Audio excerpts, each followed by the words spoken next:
Hi dear students, आज आपण पाहणार आहोत एक खूप इंटरेस्टिंग टॉपिक ज्याचं नाव आहे ब्लड रिलेशनशिप.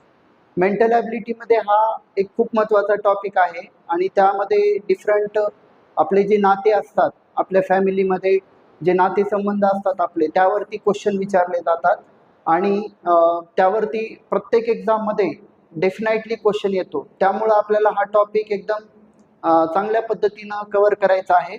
तर यामध्ये आपल्याला काही गोष्टी पहिल्यांदा माहीत असणं गरजेचं आहे. त्यामध्ये पहिली जी गोष्ट आहे, जे आपले नातेसंबंध असतात त्याच्यामध्ये आईकडचे काही नाते असतात आणि काही नाते आपले कडील असतात.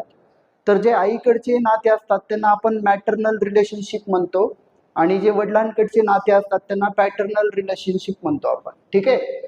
तर याच ठिकाणी आपण काय लिहिले पहा, the relations from father side are called as paternal relations. ठीक आहे. जर वर्ड आला पॅटर्नल रिलेशन तर ते वडिलांकडचे आपले संबंध असतील आणि the relations from mother side are called as maternal relations. Okay. तर आईकडचे जे संबंध असतात त्यांना आपण मॅटर्नल रिलेशन्स म्हणतो. तर यामध्ये आपल्याला काही इम्पॉर्टंट रिलेशनशिप पाहायचं आहे, कारण क्वेश्चन सॉल्व्ह करण्याच्या अगोदर आपल्याला हे संबंध माहीत असणं गरजेचं आहे, कोणाला आपण काय म्हणायचं. ठीक आहे.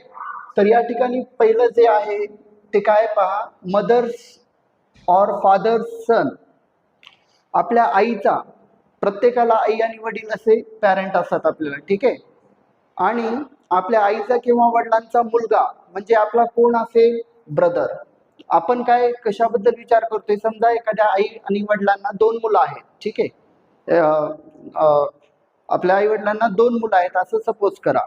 तर त्या ठिकाणी तो जो दुसरा असणार आहे तो आपला कोण असणार आहे, भाऊ असणार आहे. ठीक आहे. जो की आपला कोण असेल, आईचा किंवा वडिलांचा मुलगा. तर या ठिकाणी हा आपला कोण असेल, भाऊ. ठीक आहे. मराठीमध्ये पण तुम्ही लक्षात घ्या, त्याला आपण काय म्हणतो, भाऊ. ठीक आहे. त्यानंतर जर आपण असं म्हणत असाल, मदर्स और father's only son if I am male. तर या ठिकाणी बघा, आईचा किंवा वडिलांचा एकुलता एक मुलगा. ओनली सनचा अर्थ काय होतो बेटा, एकुलता एक मुलगा. ठीक आहे. तर या ठिकाणी हे तुम्ही महत्वाचं आहे, लक्षात घ्या, एकुलता एक मुलगा. ओनली सन म्हणजे एकुलता एक मुलगा. ठीक आहे. एकुलता एक मुलगा जर म्हणत असाल तुम्ही आणि जर बोलणारा स्वतः पुरुष असेल, मी स्वतः पुरुष आहे समजा आणि मी बोलत आहे. ठीक आहे. माझ्या आईचा आणि वडिलांचा एकुलता एक मुलगा म्हणजे मी कोण असेल, स्वतः. ठीक आहे. सेल्फ म्हणजे काय, स्वतः. स्वतः असेल, स्वतः. ठीक आहे. एकुलता एक मुलगा.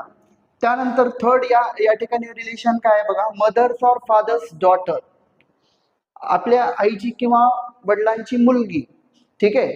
जर बोलणारा मेल असेल तर ती त्याची कोण असेल, बहीण असेल. आणि जर बोलणारा फिमेल आहे आणि तिला एक दुसरी बहीण आहे तर ती काय असणार आहे, आईची किंवा वडिलांची डॉटर. डॉटर म्हणजे काय, मुलगी. म्हणजे तिची कोण झाली, ती सिस्टर झाली. सिस्टर म्हणजे कोण असेल बेटा, बहीण असेल. ठीक आहे. बहीण. सिस्टर म्हणजे बहीण. ठीक आहे. तिची ती बहीण असेल. त्यानंतर पहा, 4 नंबरचं रिलेशन काय या ठिकाणी, मदर्स और father's only daughter if I am female. या ठिकाणी काय म्हणले पहा, आईची किंवा वडिलांची एकुलती एक मुलगी. जसं आपण या ठिकाणी एकुलता एक मुलगा या ठिकाणी आता पाहिलं तो, आणि जर बोलणारा मेल असेल, स्वतः पुरुष असेल तर तो स्वतः असेल. ठीक आहे. तर या ठिकाणी एकुलती एक मुलगी आहे.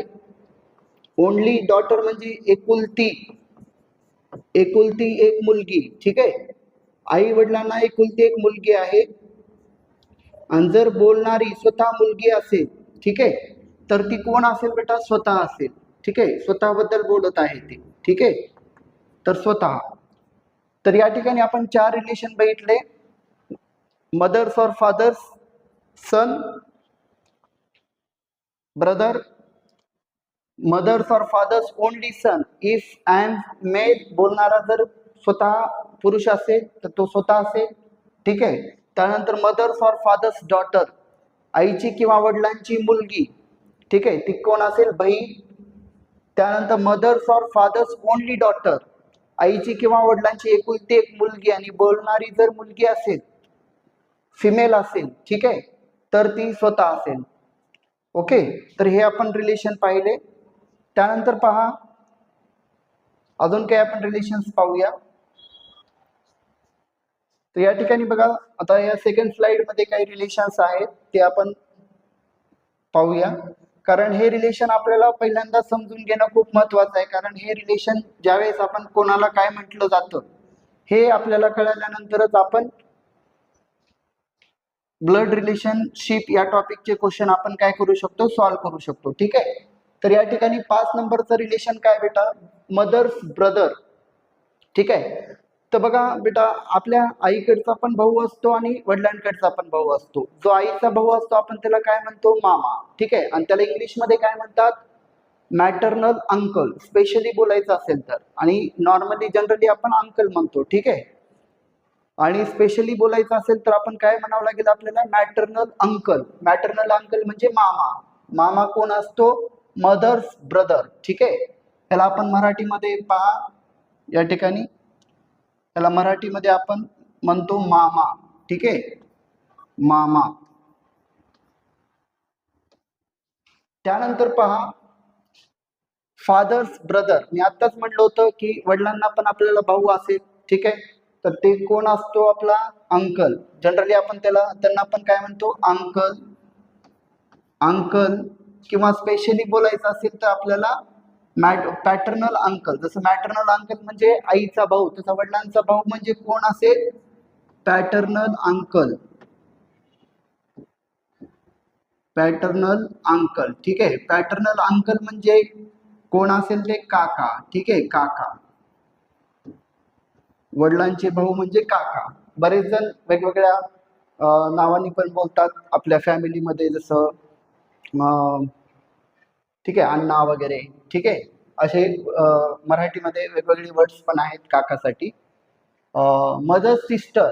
आता आपल्या आईची जी बहीण असते, ठीक आहे, त्याला आपण काय म्हणतो, आंट. इंग्लिशमध्ये काय म्हणतात, आंट. स्पेशली आपल्याला म्हणायचं असेल तर त्याला आपल्याला म्हणावं लागेल मॅटर्नल आंट. मॅटर्नल आंट म्हणजे मराठीमध्ये आपण काय म्हणतो, मॅटर्नल आंटला मावशी. ठीक आहे. मावशी कोण असते, आपल्या आईची बहीण. ठीक आहे, मावशी. मावशी. मराठीमध्ये आपण मॅटर्नल आंटला काय म्हणतो, मावशी. ठीक आहे. त्यानंतर नेक्स्ट रिलेशन काय पहा, फादर्स सिस्टर. ठीक आहे. फादर सिस्टर, आपल्या वडिलांची जी बहीण असते तिला आपण काय म्हणतो, तिला पण इंग्लिशमध्ये जनरली आंट म्हटलं जातं. आणि स्पेशली आपल्याला म्हणायचं असेल तर पॅटर्नल आंट. ठीक आहे. तर या ठिकाणी थोडस इथं मॅटर्नल झालंय. ठीक आहे. आपल्याला इथं काय म्हणावं लागेल बेटा, paternal aunt. Paternal aunt. Paternal aunt म्हणजे काय, वडिलांकडची बहीण. ठीक आहे. तर मराठीमध्ये पॅटर्नल आंटला काय वर्ड, त्यालाच आपण मराठीमध्ये म्हणतो आत्या. ठीक आहे. पहा बेटा, हे जे वर्ड्स आहेत, ठीक आहे, ते आपल्याला व्यवस्थित समजून घ्यायचे. कारण आपल्याला हे जे वर्ड्स जे आहेत, maternal aunt, maternal uncle, paternal uncle. ठीक आहे. तर हे कोणासाठी म्हटलं जातं हे आपल्याला पहिल्यांदा लक्षात येणं गरजेचं आहे. ठीक आहे. तर या ठिकाणी आपण पाहिलं, आंट किंवा पॅटर्नल आंट म्हटलं जातं आत्यासाठी. ठीक आहे. त्यानंतर मदर्स और फादर्स मदर. पहा बेटा, आपल्या आईचे जे वडील आहेत आणि वडिलांचे जे वडील आहेत त्यांना आपण काय म्हणतो, ग्रँडफादर म्हणजे आजोबा. ठीक आहे. ते आईकडचे असतील तर मॅटर्नल ग्रँडफादर, वडिलांकडचे असतील तर पॅटर्नल ग्रँडफादर. ठीक आहे. तर या ठिकाणी पहा, मदर्स और फादर्स फादर. 10 नंबर पहा, मदर्स और फादर्स फादर. आणि या ठिकाणी 9 नंबरला काय, मदर्स और फादर्स मदर म्हणजे आईची किंवा वडिलांची आई म्हणजे आजी, ग्रँड मदर. ठीक आहे. तर हे ग्रँडफादर आणि ग्रँड मदर लक्षात ठेवा. हे ग्रँड मदर म्हणजे काय, आजी. ठीक आहे, आजी. ती कोण असेल, आपल्या आईची किंवा वडिलांची आई. त्यानंतर हे आजोबा म्हणजे कोण असतील, आईचे किंवा वडिलांचे वडील. ठीक आहे. त्याला आपण काय म्हणतो, त्यांना आपण म्हणतो आजोबा. मराठीमध्ये काय म्हटलं जातं त्यांना, आजोबा. ठीक आहे, आजोबा. तर त्यानंतर आपल्याला पाहायचे 11 नंबरचं रिलेशन या ठिकाणी काय आहे बघा बेटा, सन्स वाईफ. समजा आपल्याला जो कोणी बोलणार आहे त्याला एक मुलगा आहे आणि त्याची वाईफ आहे, ठीक आहे. तर मुलाची वाईफ जी असते ती कोण असते, सून, म्हणजेच काय, डॉटर इन लॉ. पहा बेटा, हे डॉटर इन लॉला मराठीमध्ये काय म्हणलं जातं, सून. डॉटर इन लॉ म्हणजे असते सून, ठीक आहे. सून म्हणजे कोण असेल, मुलाची बायको, ठीक आहे, मुलाची बायको म्हणजे सून. त्यानंतर डॉटर्स हजबंड, मुलीचा जो हजबंड आहे, ठीक आहे. डॉटर्स या ठिकाणी काय word, daughter's husband. Daughter's husband म्हणजे मुलीचा नवरा, ठीक आहे, तो असतो जावई. आणि जावईला इंग्लिशमध्ये काय म्हणतात, सन इन लॉ, ठीक आहे. सन इन लॉ म्हणजे काय असेल बेटा, जावई. जावई, ठीक आहे. जावई म्हणजे काय असेल, सन इन लॉ, जो की मुलीचा हजबंड असेल, ठीक आहे. त्यानंतरचं रिलेशन आपण पाहूया. नेक्स्ट रिलेशन पहा काय या ठिकाणी, 13 नंबरचं रिलेशन बघा, वाईफ्स ब्रदर. आता बघा या ठिकाणी इंग्लिशमध्ये 3 ब्रदर इन लॉ असतील आणि 3 सिस्टर इन लॉ आहे, ठीक आहे. त्यांना ब्रदर इन लॉच म्हटलं जातं, पण मराठीमध्ये त्यांची मिनिंग वेगवेगळे आहे. जसं वाईफ्स ब्रदर.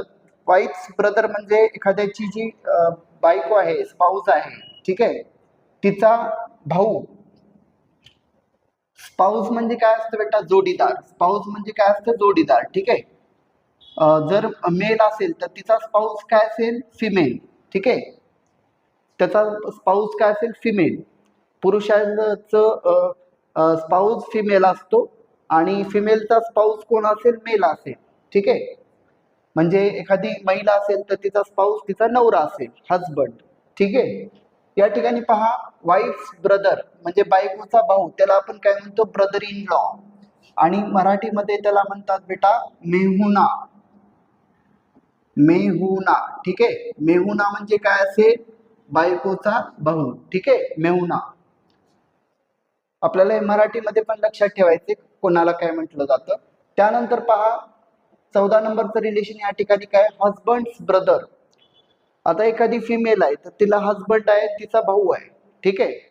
तर नवऱ्याचा भाऊ, हजबंड ब्रदर म्हणजे काय, तिच्या नवऱ्याचा भाऊ म्हणजे कोण असेल तिच्यासाठी, ब्रदर इन लॉ, ठीक आहे. त्याला काय म्हणतात मराठीमध्ये, दीर म्हणतात, ठीक आहे, दीर. नवऱ्याचा भाऊ म्हणजे मराठीमध्ये आपण त्याला काय म्हणतो, दीर. त्यानंतर पहा सिस्टर्स हजबंड. सिस्टर्स हजबंड म्हणजे बहिणीचा नवरा. आपली जी बहीण आहे तिचा नवरा आहे समजा, तर त्याला आपण काय म्हणतो, ब्रदर इन लॉ. त्याला पण आपण काय म्हणतो, ब्रदर इन लॉ. तर हे 3 असतात ब्रदर इन लॉ, ठीक आहे. इंग्लिशमध्ये त्यांना ब्रदर इन लॉच म्हटलं जातं, पण मराठीमध्ये त्याचा वेगळा मिनिंग आहे, ठीक आहे. आता ब्रदर इन लॉ या ठिकाणी काय असेल, भाऊजी. भाऊजी, ठीक आहे. वेगवेगळ्या नावानी त्याला बोललं जातं प्रत्येकाच्या घरात, भाऊजी किंवा जिजाजी, ठीक आहे, किंवा जीजू,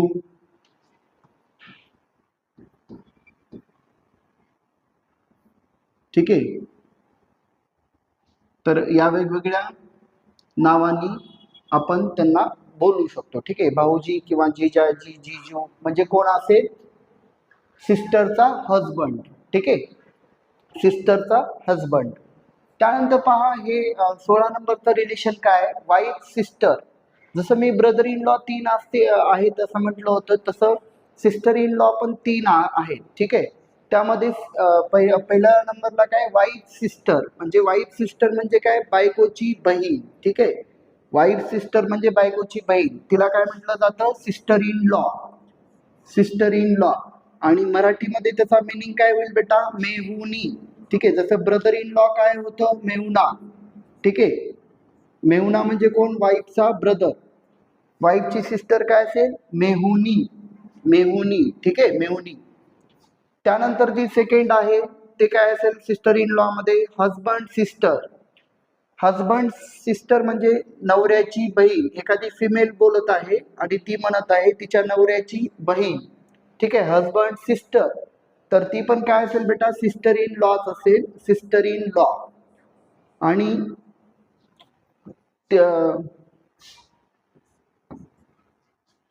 ठीक आहे. आणि मराठीमध्ये याला काय म्हणतात, नणंद. नणंद, नवऱ्याची बहीण म्हणजे काय असते, नणंद मराठीमध्ये. ठीक आहे, नणंद. त्यानंतर जे थर्ड आहे सिस्टर इन लॉ मध्ये, ब्रदर्स वाईफ म्हणजे भावाची बायको. ठीक आहे, भावाची बायको, तिला आपण काय म्हटलं जातं, सिस्टर इन लॉ. आणि मराठीमध्ये तिचा मिनिंग काय आहे, भावजय. भावजय, भावजय म्हणतात मराठीमध्ये, भावजय किंवा वहिनी. वहिनी सुद्धा वर्ड यूज केला जातो सिस्टर इन लॉ साठी. ठीक आहे, मराठीमध्ये भावजय किंवा वहिनी. तर हे 3 ब्रदर इन लॉ असतील आणि 3 सिस्टर इन लॉ. ह्यांचे इंग्लिशमध्ये मिनिंग एकच आहे, परंतु मराठीमध्ये त्यांचं मिनिंग वेगवेगळं आहे. हे आपल्याला लक्षात ठेवावं लागेल. ठीक आहे. त्यानंतर पहा बेटा, नेक्स्ट 19 नंबरचं रिलेशन या ठिकाणी काय आहे पहा, हजबंड्स और वाईफ्स मदर. आता पहा, आपला जो जोडीदार असतो, एखादा पुरुष असेल त्याचा जोडीदार असतो फिमेल. ठीक आहे, स्त्री. आणि एखादी स्त्री असेल, फिमेल असेल, तिचा जोडीदार काय असतो, मेल म्हणजे पुरुष असतो. तर या ठिकाणी हजबंड्स म्हणजे नवऱ्याची किंवा बायकोची आई. ठीक आहे, तिला काय म्हणतात बेटा, mother in law. Mother in law म्हटलं जातं. नवऱ्याची किंवा बायकोची आई म्हणजे कोण असते, मदर इन लॉ. आणि मराठीमध्ये तिला मदर इन लॉला आपण काय म्हणतो, सासू. ठीक आहे, मदर इन लॉ म्हणजे काय असतं, सासू. तर या ठिकाणी तुम्ही लक्षात घ्या, मदर इन लॉ म्हणजे सासू. ठीक आहे. आणि हजबंड्स और वाईफ फादर, नवऱ्याचे किंवा बायकोचे वडील म्हणजे कोण असतील, फादर इन लॉ. ठीक आहे, कोण असतील, फादर इन लॉ. आपण मदर इन लॉ पाहिले या ठिकाणी, mother in law.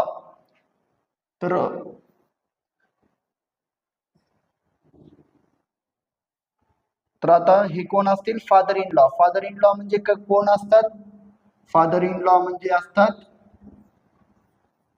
Father in law म्हणजे सासरे. ठीक आहे, त्यांना मराठीमध्ये काय म्हटलं जातं बेटा, सासरे. सासरे, फादर इन लॉ म्हणजे सासरे. ठीक आहे. आता त्यानंतर पहा, सिस्टर सन. बघा, इंग्लिशमध्ये सिस्टर सनला आणि ब्रदर सनला दोघांना पण काय म्हटलं जातं बेटा, नेफ्यू. पण मराठीमध्ये त्यांची मिनिंग वेगवेगळे आहे. जसं आपण पाहतो की सिस्टर सन म्हणजे बहिणीचा मुलगा, त्याला आपण काय म्हणतो, नेफ्यूज म्हणतात, नेफ्यू. परंतु मराठीमध्ये याचा मिनिंग काय, भाचा. नेफ्यू म्हणजे काय असतो, भाचा. ठीक आहे. आणि या ठिकाणी ब्रदर सन आहे, ब्रदरचा मुलगा म्हणजे भावाचा मुलगा, त्याला आपण काय म्हटलं जातं, नेफ्यूज म्हटलं जातं. परंतु मराठीमध्ये त्याचा मिनिंग काय आहे, मराठीमध्ये त्याचा मिनिंग आहे पुतण्या. नेफ्यू म्हणजे कोण असेल, पुतण्या. ठीक आहे, मराठीमध्ये. त्यानंतर पहा, नेक्स्ट रिलेशन काय आहे, सिस्टर्स डॉटर म्हणजे बहिणीची जी मुलगी आहे तिला आपण मराठीमध्ये काय म्हणतो, भाची. बहिणीची जी मुलगी असते तिला आपण काय म्हणतो, भाची. नीस. नीस म्हणजे काय असेल, भाची. नीस म्हणजे भाची. ठीक आहे. आणि जे भावाची जी मुलगी असते, ब्रदर्स डॉटर, तिला आपण काय म्हटलं जातं, नीस. पहा, तिला पण नीस म्हटलं जातं. आणि तिला आपण मराठीमध्ये काय म्हणतो, पुतणी. ठीक आहे, पुतणी आणि पुतणी, नेफ्यू, नीस. हे आपण लक्षात घेतलं पाहिजे. ठीक आहे. त्यानंतर पहा, रिलेशन्स काय आहेत.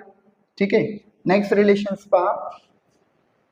तर या ठिकाणी नेक्स्ट रिलेशन मध्ये आपण पाहू शकता की आंट्स और अंकल्स सन और डॉटर म्हणजे आपले जे मावशी, आत्या किंवा मामा, काका यांची जी मुलं आहेत, मुलं किंवा मुली, त्यांना आपण काय म्हणतो बेटा, जनरली कझिन म्हणतो, कझिन. ठीक आहे. त्यामध्ये जर आपण मेल असेल तर कझिन ब्रदर आणि फिमेल असेल तर कझिन सिस्टर असं म्हणू शकतो. ठीक आहे. त्यानंतर पहा, सन और डॉटर सन. म्हणजे मुलाचा किंवा मुलीचा मुलगा म्हणजे काय असेल बेटा, ग्रँडसन. ग्रँडसन म्हणजे काय असेल, नातू. ग्रँडसन म्हणजे काय असतं, नातू. ठीक आहे, ग्रँडसन म्हणजे असतो नातू, जो की कोण असतो, मुलीचा किंवा मुलाचा मुलगा. ठीक आहे, त्याला त्याला आपण ग्रँडसनला नातू म्हणतो. या कझिन मध्ये काय येतं बेटा, चुलत भाऊ, चुलत बहीण, चुलत चुलत भाऊ, चुलत बहीण, चुलत बहीण. ठीक आहे, मावस भाऊ, मावस बहीण, मावस बहीण, मावस भाऊ, मावस बहीण. तर हे सगळे कशामध्ये येतात, कझिन मध्ये येतात. ठीक आहे, आंट्स और अंकल्स, सन और डॉटर. त्यानंतर पहा 27 नंबरचे या ठिकाणी रिलेशन काय, सन और डॉटर्स डॉटर म्हणजे मुलाची किंवा मुलीची मुलगी म्हणजे कोण असेल, ग्रँड डॉटर. ग्रँड डॉटर म्हणजे काय, मराठीमध्ये आपण तिला काय म्हणतो, नात. ग्रँड डॉटर म्हणजे नात. ठीक आहे, त्यानंतर रिलेशन काय बघा बेटा, ग्रँड सन्स और ग्रँड डॉटर्स सन म्हणजे नातू किंवा नातची मुलगी, मुलगा. तर ग्रेट ग्रँडसन, ग्रेट ग्रँडसन म्हणजे कोण, पंतू. ठीक आहे, ग्रेट ग्रँडसन म्हणजे कोण असेल, पंतू. पंतू, नातू, पंतू. ठीक आहे, नातूचा मुलगा किंवा नातचा मुलगा म्हणजे पंतू. त्यानंतर काय रिलेशन पहा, ग्रँड सन्स और ग्रँड डॉटर्स डॉटर म्हणजे नात किंवा नातू हिचा मुलगी म्हणजे great grand daughter. Great grand daughter म्हणजे कोण असेल, तिला आपण मराठीमध्ये काय म्हणतो, पंती. पंतू, पंती. ठीक आहे, पंती. आणि त्यानंतर 30 नंबरचं रिलेशन काय बघा, ग्रँडफादर्स और ग्रँड मदर्स मदर म्हणजे आजी किंवा आजोबाची आई. Great grandmother, great grandmother म्हणजे कोण असेल, आजोबा, पंजोबा, आजी, पणजी. ठीक आहे, पणजी म्हणतो आपण, पणजी. ठीक आहे, ग्रेट ग्रँड मदर म्हणजे पणजी. आणि शेवटचं या ठिकाणी रिलेशन काय पहा, ग्रँडफादर्स और ग्रँड मदर्स फादर म्हणजे आजी किंवा आजोबाची वडील म्हणजे कोण असतील आपले, ग्रेट ग्रँडफादर. ग्रेट ग्रँडफादर म्हणजे कोण, पंजोबा. ठीक आहे, ग्रेट ग्रँडफादर म्हणजे असतील पंजोबा. तर हे या ठिकाणी आपल्या आजूबाजूचे जवळपासचे जे रिलेशन्स असतात ते आपण पाहिले. यामध्ये आपण टोटल 31 रिलेशन्स बघितले. त्यामध्ये आपल्याला जे क्वेश्चन्स आहेत ब्लड रिलेशनचे ते सॉल्व्ह करण्यासाठी हे रिलेशन्स आपल्याला माहीत असणं खूप महत्त्वाचं आहे. ज्यावेळेस आपल्याला हे रिलेशन्स माहीत असतील त्यावेळेसच आपण काय करू शकतो, क्वेश्चन सॉल्व्ह करू शकतो. तर नेक्स्ट लेक्चरमध्ये आपण डिफरंट क्वेश्चन सॉल्व्ह करूया ब्लड रिलेशनशिप या टॉपिकचे. ठीक आहे, तर या ठिकाणी आपण थांबूया. Thank you friends.